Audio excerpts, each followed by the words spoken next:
যৌথভাবে এবারের ফিফা বিশ্বকাপ আয়োজন করতে যাচ্ছে যুক্তরাষ্ট্র, কানাডা এবং মেক্সিকো। ফিফা এবার আয়োজক 3 দেশেই আলাদা আলাদা উদ্বোধনী অনুষ্ঠান আয়োজনের পরিকল্পনা করেছে। কানাডা, মেক্সিকো এবং যুক্তরাষ্ট্রের উদ্বোধনী ম্যাচগুলোর আগে পারফর্ম করার জন্য বিভিন্ন দেশের শিল্পীদের ইতিমধ্যেই চূড়ান্ত করে ফেলেছে ফিফা। 12 জুন লস অ্যাঞ্জেলেসের পার্শ্ববর্তী সোফাই স্টেডিয়ামে প্যারাগুয়ের বিপক্ষে অভিযান শুরু করবে যুক্তরাষ্ট্র। সেখানে উদ্বোধনী অনুষ্ঠানে প্রধান আকর্ষণ হিসেবে থাকবে মার্কিন পপ তারকা কেটি পেরি, ব্ল্যাকপিঙ্ক তারকা লিসা এবং তাদের সঙ্গে এদিন পারফর্ম করবেন বাংলাদেশি আমেরিকান ডিজে সঞ্জয়। খবরটি নিশ্চিত করেছে সঞ্জয়।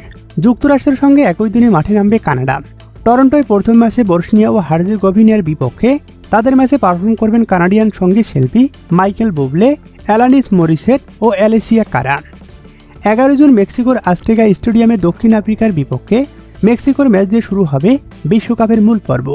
ওই অনুষ্ঠানে পারফর্ম করবেন মেক্সিকোর রক ব্যান্ড মানা, পপ তারকা আলেখান্দ্রো ফার্নান্দেজ ও গায়িকা বেনিন্দা।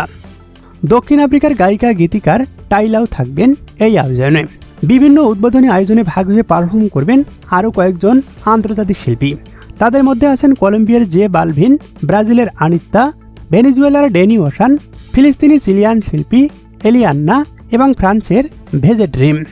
দর্শকদের আগেভাগে স্টেডিয়ামে আনতে ম্যাচ শুরুর 90 মিনিট আগে উদ্বোধনী অনুষ্ঠান করার পরিকল্পনা করেছে ফিফা।